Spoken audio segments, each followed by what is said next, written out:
Журналистларыбыз Хит-старт проектында шул кадәр үзегезнең көчегезне, моңыгызны күрсәттегез. Безнең тыңлаучыларыбыз сезгә карата мәхәббәтләрен дә күпме яудырды. Телеграм каналыбызда тавышларын күпме бирделәр. Сез өчегез дә шушы көнгә килеп җитеп, шушы суперфиналга якынлашып, өчегез дә җиңүче.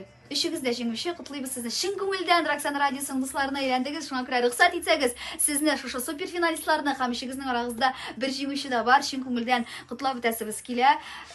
Тавышыгыз, талантыгыз үзегез белән үз юлыгызны сайлагансыз, үз юлыгызга тугры булып, үзегезгә тугры булып, алдагы елларда да шушы иҗат юлыннан сикәлтәсез генә барырга телибез сезгә һәм инде бер дуслашкач, Роксан радиосы белән дуслык гомерлеккә булырга тиеш. Шуңа күрә бергә булыйк.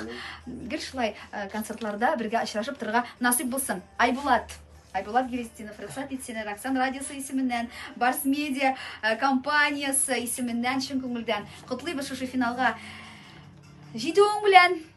Һәм инде син безнең суперфиналист, котлыйбыз сине бу чын күңелдән әйтелгән сүзләр. 2 ай дәвамында диярлек синең җырың яңгырады.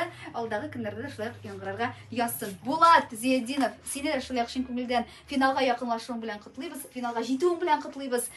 Бергә булыйк шулай ук концертларда, зур-зур проектларыбызда очрашып торырга язсын. Чын күңелдән. Рәхмәт.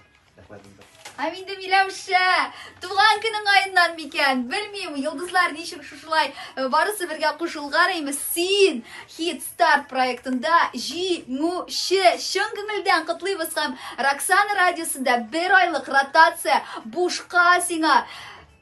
Җырың супер, үзең супер, егетләр сез дә супер. Чын күңелдән котлыйм. Син безнең Хит-старт проектының җиңүчесе. Чын күңелдән. Яңа сулыш дип әйтте. Яңа сулыш дип әйтте сиңа Айдар абый. Котлыйбыз. Ура!